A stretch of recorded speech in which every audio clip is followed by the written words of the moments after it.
Hello, my lovely listeners, and welcome back to the podcast. So, today we're going to be talking about self-care, which I think is such an important topic, especially for women, especially for mothers. We kind of forget about self-care in our pursuit of helping and serving others. And it's wonderful to help and serve others. I love it. I'm sure most of you do too. And if not, that's okay. But um, the problem is that when we're spending so much time focusing on everybody else and we forget ourselves, we get burnt out. And we can think about it many different ways. One is um, like a like a knife, right? If you're just cutting vegetables all day long and you don't stop to sharpen your knife ever, it gets harder and harder to cut those vegetables, right? As time goes on. So, what I want you to do to start off, I'd like you to think about your day, okay, and the things you do throughout your day. Um, and I'll just give kind of like an example. Maybe your life looks a little bit like this, okay? You get up in the morning, um, and the baby's crying, and it wakes up all the other kids, and you kind of roll out of bed and throw on your robe and kind of waddle into the kids' bedroom. You work on getting them changed and dressed. Everybody needs to go to the bathroom. No accidents, please. Okay, let's go get some breakfast. You don't want that cereal? Okay, let's see if we can find another cereal. Oh, I thought you said you wanted this cereal. Okay, let's get back up in the cupboard and switch the cereal. Okay, everybody's sitting down, everybody's eating. Okay, where did so-and-so go? We gotta run after her. Was she even wearing pants? Let's go get her. It's like this rush, right? And maybe if you're lucky, you get breakfast too. And then everybody's done, and it's like, okay, mommy's gonna go take a shower now. No, mommy, no, no, no. Please just one story. Can you read me a story? And so you sit down and like, we want cuddles and we want hugs. And it's great because you love cuddles and you love hugs and you love reading to your kids, but you're kind of like feeling grungy. You're like, ugh, okay, well, I'm gonna get a shower eventually, right? And I love doing this. So it's okay. It can wait. It can wait. And maybe somewhere around early afternoon, you get your shower. And the day just kind of goes on like this. Like, if you're lucky, you get some food while they're getting some food. And maybe while they're napping, you can clean something up a little bit. Maybe you also have a job and your day consists of like running around trying to get the kids to school and to daycare and then get yourself to work and work hard and then come home and you're exhausted from how much energy you've put out, but you can't sit down and relax for a minute. You've got to get dinner going. You've got to pick up the kids from where they're at. You've got to get them to their piano lessons and soccer games, and it's okay because we love this. It's so fun and we want them to have these opportunities. But we're tired. We're so tired.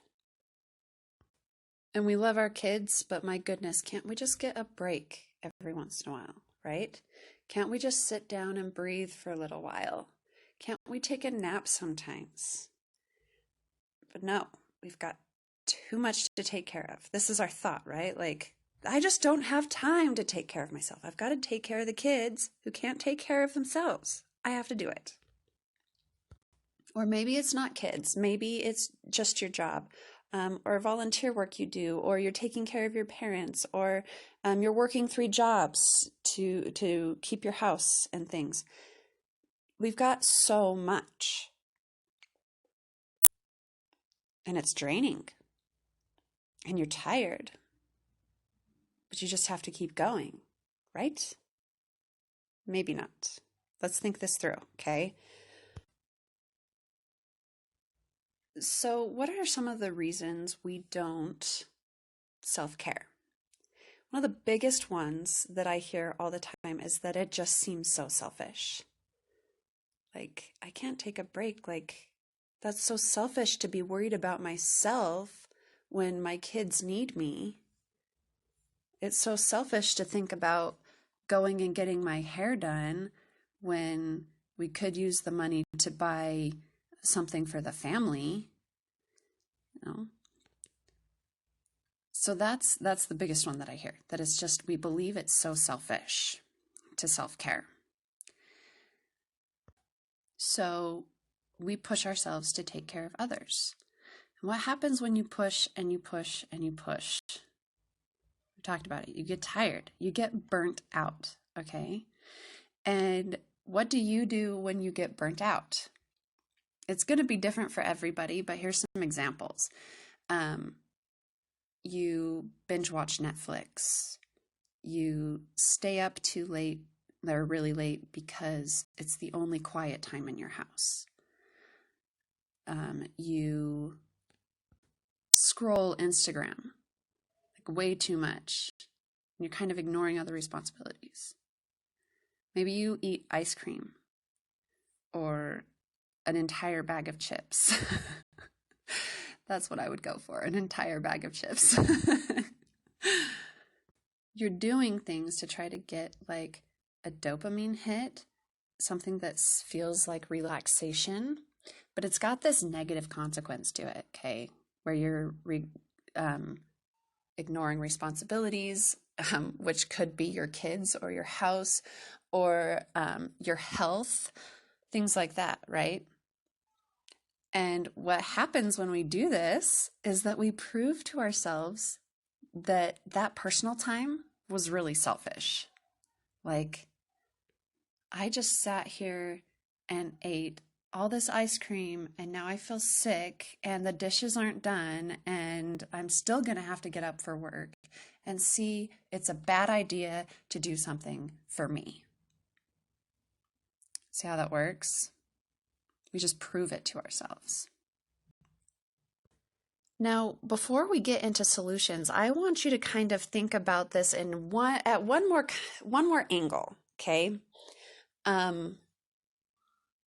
We push and push and push to take care of everybody else and kind of let our self-care stagger, dwindle, disappear, so that we can try to take care of everybody else and be there for everybody else. I want you to think about your doctor, okay? Let's say that you had an important surgery coming up, okay? Like, going to remove a kidney, or you're going to have teeth removed, or heart surgery, or something big, okay? And your doctor is a great doctor. Your doctor cares about his patients. He works really hard for them. He wants to make sure that they're always well taken care of. He doesn't like to ignore them. He likes to get right back to them when they call. He's a fantastic doctor. But what if your doctor spent all night with other patients and did not get any sleep the night before your surgery? How would you feel about your doctor at that point? How confident would you be going into that OR? Like, yeah, doc, I can see the bags under your eyes and that you haven't eaten in like 70 hours. That was ridiculous. Not 70. Like, you haven't eaten in 17 hours? Does that sound like a good number? And so you're hungry and you're tired and you're having a hard time thinking straight, and all the people upstairs were very well taken care of. But now what about me? I'm about to go in for this surgery and you might just pass out on the table. Right? See, for a doctor, self-care is not optional. Okay? It's not like, I'll get around to it when I can. I'm helping my patients right now. It's like, no. In order to serve your patients, you need to get enough sleep. You need to be in good health, eat. You need to have a clear mind. okay? It's not optional for your doctor, because your doctor knows that they need to be in a good position in order to best help their patients. So, what if taking care of yourself makes it easier for you to take care of others?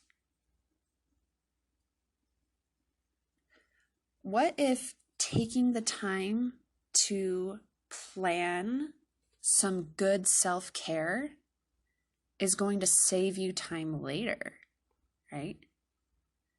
Because if you're taking care of yourself a little bit every day, you don't reach that burnout point to where you're going to sit and binge watch Netflix and eat ice cream for 8 hours and ignore the house and kids and work and responsibilities.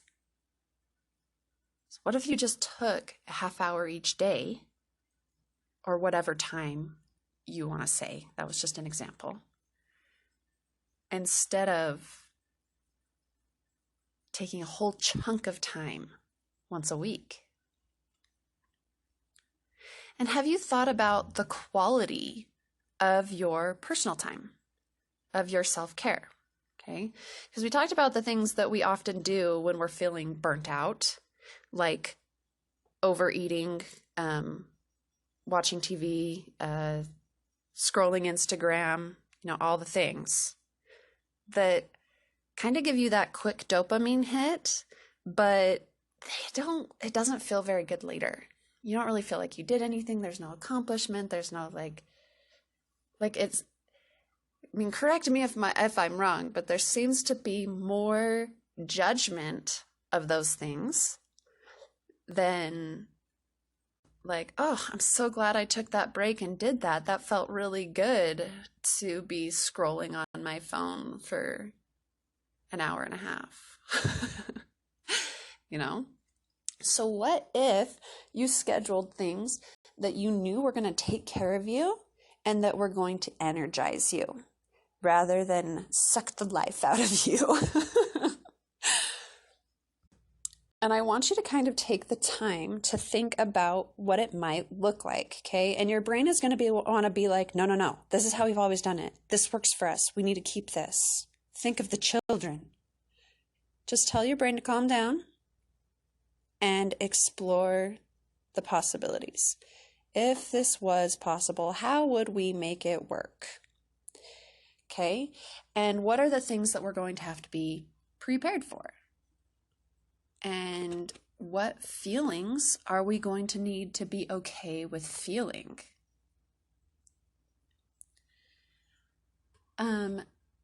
So here's some good questions to ask yourself, okay?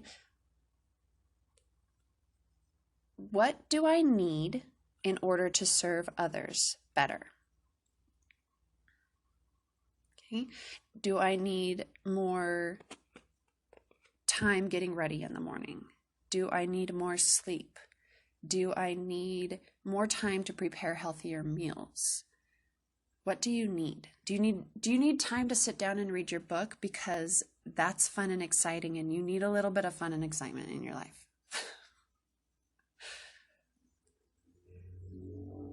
Okay, so what do I need in order to serve others better? Okay, here's one. If I don't take care of myself, who will? Because our concern is these other people in our lives, our children, the elderly, the people we're serving in some way, that they can't take care of themselves, that they need you. But if you don't take care of yourself, you're asking, if I don't take care of them, who's going to take care of them? I've got to take care of them. They can't take care of themselves. But if you're not taking care of yourself, who's taking care of you? You've got to take care of yourself, right? Or else who will? You can think about how can I be more efficient, or how can I plan ahead, right? If you ask yourself these questions without just saying, I don't know, you're going to come up with some good stuff. You are so amazing at coming up with these ideas. Okay. Um, and here's one of my favorites. What would it be like to keep your commitments to yourself? Like when you write something on your calendar and say, from this time to this time, I'm going to self-care in this way. What if you kept that commitment to yourself? Someone was like, Mom, no, I really need you to come help me with my homework. But honey, I've scheduled this half hour that I need to go do this thing to take care of myself. It's like, no, Mom, please, you got to do it, Mom. What would it be like to tell him that you have a commitment that you have to keep? I know what's coming up for you right now. It's selfish. He really needs my help. And that's perfect. I love that that's coming up. Look at that for a minute. Why is it so selfish? Does he really need you right now? Can he wait a little while? Could he benefit from working out the problem on his own for a few minutes? But more importantly, what kind of relationship are you building with yourself? Are you building the kind of relationship where you respect and honor your appointments, your commitments, you keep your promises to yourself? Or are you building the kind of relationship where you're telling yourself you're just not as important as these other things?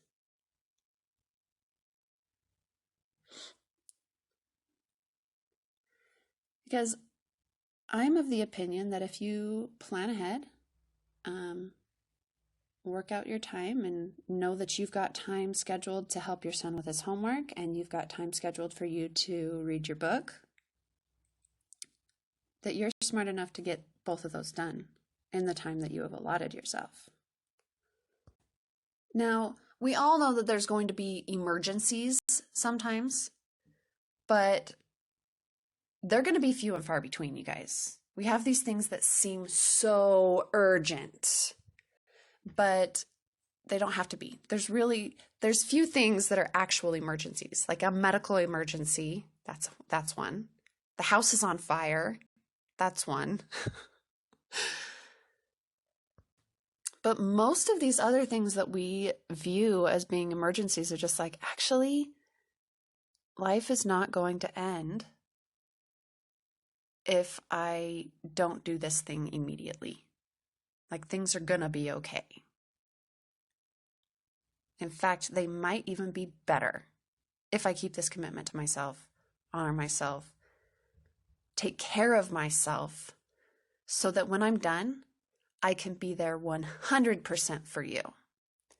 Instead of just 70%, because the 30% of me is in the other room wanting to read my book, right? Or I can be with you 100% instead of 30% because I'm more than half asleep. I can't do this complicated math. Like, why do they change math? How can you possibly change math? This is not the math that I did when I was in high school.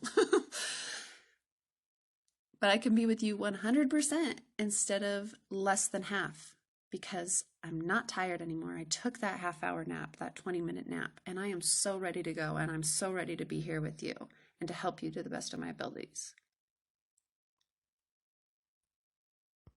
See, you keep your commitments to yourself and you show up better for everyone else, right? So you don't want to be the doctor who said, I stayed up all night helping everyone else. So I hope this surgery goes okay today. Right? All right, you guys. Nobody's perfect.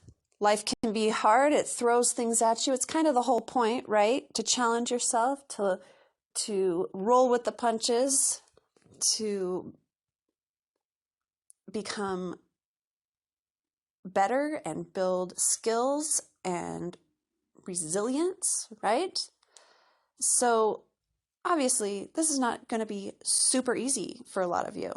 This is going to take time. It's going to take practice, guest check and revise. It's going to take a lot of thought work, managing your mind around the feelings that you're having. Like we said, guilt, maybe shame, maybe there's like some confusion going on where you've got this cognitive dissonance where you're like, but you're supposed to be momming right now. Well, no, but I can't mom if I'm tired. Okay, so there's going to be work to be done, but you have the ability to learn and grow and do it, and you will be so much the better for it.